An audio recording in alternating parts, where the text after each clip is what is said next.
Good morning, everybody. Brent Abel here, WebTennis Players Workshop, and with us today on our webcast is none other than one of the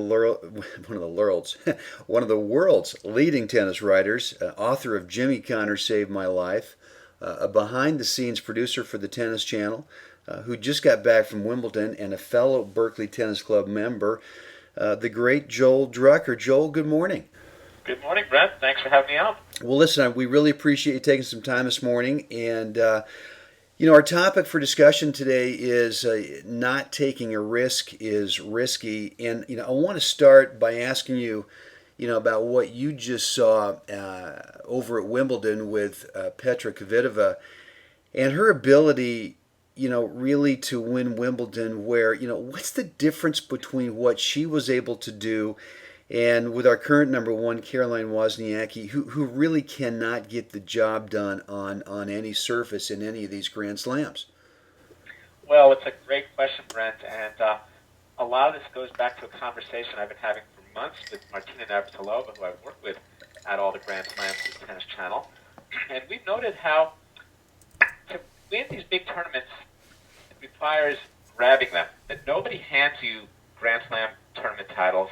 And the real upside in the game is offense. In the short term, defense and getting balls back and keeping balls in play. And Caroline Wozniacki is a great player and a great competitor, but the way the game is won at all levels, when you really look at the people who win tournaments, not just the people who get to third rounds and quarters and semis, and the people who can really go after it are the ones who go out and grab it. And to see those four semifinalists there, Kvitova, Sharapova, Lisicki, Azarenka, all of these players were ones who thought, okay, I'm here to go after a title. And that doesn't mean playing low percentage tennis.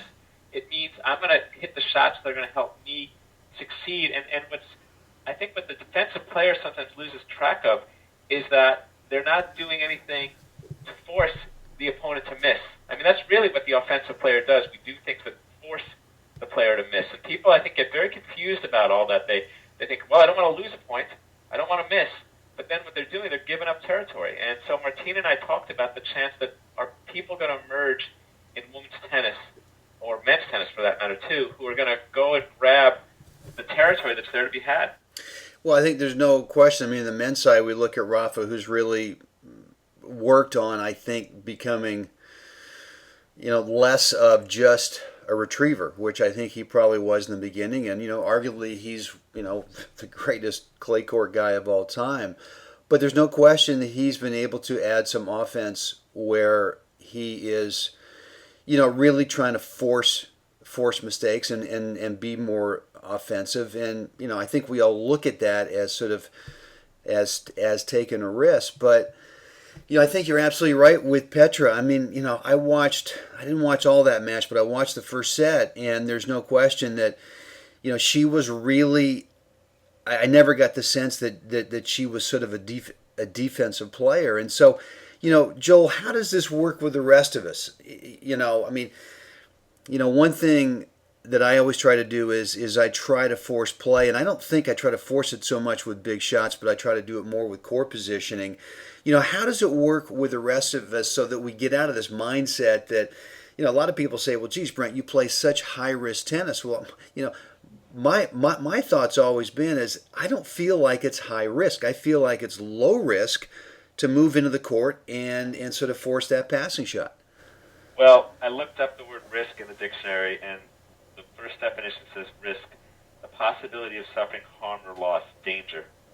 And I think the key is to look at a match as a long journey, and a lot of things are going on. The way, let's say, football teams or baseball teams approach it, and I think it's tempting to hunker down into the I don't want to lose this point, I don't want to lose that point, and to think, oh, what's a risk? I mean, a friend of mine is a very good baseliner, and he wants to start coming to net more, and he says, I've got to take more risks. And I said, if you think of it as a risk, you won't do it, because then you'll think you're in danger.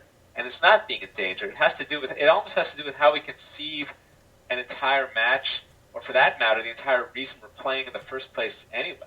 I mean, I see some age group players who remind me of 12-year-old pushers I played in juniors who weren't letting themselves play, who were so concerned with outcome that they were denying themselves the process of the whole game. I mean, as I was thinking about it this morning, Brent, I was thinking that there's a whole court out there to be used. There's front, and back, and angles, and you look at Nadal.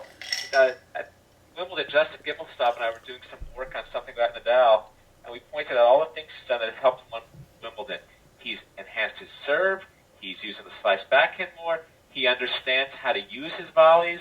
All of that, he's kind of embracing his inner McEnroe labor and finding these new ways to play the game, to enjoy it. And also for the rest of us, I think it has to do with how we enjoy the game, too. I'm not saying do this and come in recklessly and serve and volley every serve, and it means you're going to win big titles, but I think it has to do with how we almost want to pursue this game, win or lose. Well, I think that's a good point you just said about enjoying the game. I mean, I think one of the most common responses I get is when I say, well, why don't you come in the net more? Why don't you, at least move forward, even if you're taking transitional volleys? And so many people, say, well, I just don't want to lose that 1 point. And they feel like the chances go up that they could lose the 1 point. And really, it's kind of like, you got to get your ego out of this thing. You really have to look at the big picture and stop, measuring each and every point as kind of success or failure. And I think that the whole perception that, I might fail on this 1 point really locks people up, and they just never get a chance to see the big picture that, look, you're going to lose some points in this match. It's just reality, and there's no one who's ever played, unless you're playing against, if you're a top pro and you're playing against your grandmother who can barely walk, yeah, you might win 48 points in a row. But the reality is you're going to lose tennis points. So as you know, I've always said, well, if you're going to lose points, how do you want to lose them? And I just think too many people look at moving forward, getting past, or missing an easy volley as the potential for such failure that it just stops them from really, as they say, sort of taking that risk. Well, and they see it as a risk because they think they're going to be in danger instead of thinking, you're right about losing points. I mean, you look at the statistics for just about any pro match, and they're talking about matches between peers. Each player is probably going to win at least 40% of the points. So the battle is about those other 20% of the points. Right. What's going to go there, and how do we create doubt? How do we let the opponent think, gee, what's he going to do? How does the opponent feel? God, I'm going to be uncomfortable. And what I see a lot, it's funny. Whenever I come back from a Grand Slam tournament, I always compare my friends and the people I play with to obviously the pros, and I see it's not just the technique that's the gap, but I understand that. That's fine. It almost has to do with the energy and the repression I see among a lot of recreational players who play not to lose, players who play because, well, I just only want to do what I can to win today's practice match or tomorrow's league match, instead of letting themselves invest in a long-term growth for their game and enjoying it and trying different things and embracing different tactics and serving and volleying sometimes, or trying a chip and charge, or hitting a moonball approach, or doing things that kind of get out of that comfort zone. Because what's really at stake in losing a practice match? I mean, I don't think recreational basketball players think, "Ooh, I better win this pickup game today because if I lose it today, I'm never going to be good again." Well, no, I mean, and that's a whole other topic for us. The whole mindset of what we think socially about, well, what's someone going to think about us if we don't beat this person, or what's someone going to think about if we lose this point? And so I think that's a whole other topic. But all right, so really what you're saying then is that in the pro tour level, and I we're talking about a couple different things here. Number one, Petra Kvitova, the difference between her and Caroline Wozniacki, and I think it's really clear. I mean, you're right. Caroline's a great player, but she's so defensive that I just don't think in the big Grand Slam that she's ever really going to get it done. And for the rest of us, that we have got to stop looking at losing individual points and sort of measuring them as successes and failures.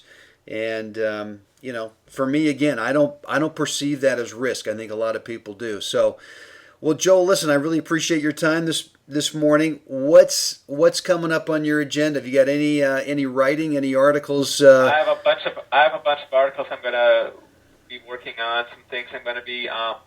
There's this very interesting book by Jan Kodesh, the first great Czech player, that I'm going to try to write something about. That almost Kvitov's win. Another Czech gives me a good reason to kind of look at these great Czech players like Kvitova and Martina Navratilova, and it's kind of interesting, all these great players from that country, and a few other pieces. And then the U.S. Open's not too far away.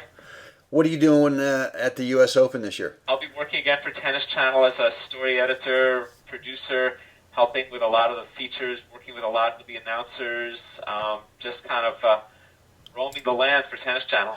So you're really back there. We've said this before. You're sort of making the big stars look good by providing them with, stories or information and that kind of thing. What's your typical day like at one of these Grand Slams? I mean, I got to believe that. Well, at Wimbledon, I'd say it starts off about 7 a.m. when I'm reading all the London newspapers just to kind of get soaked into parts of the tennis.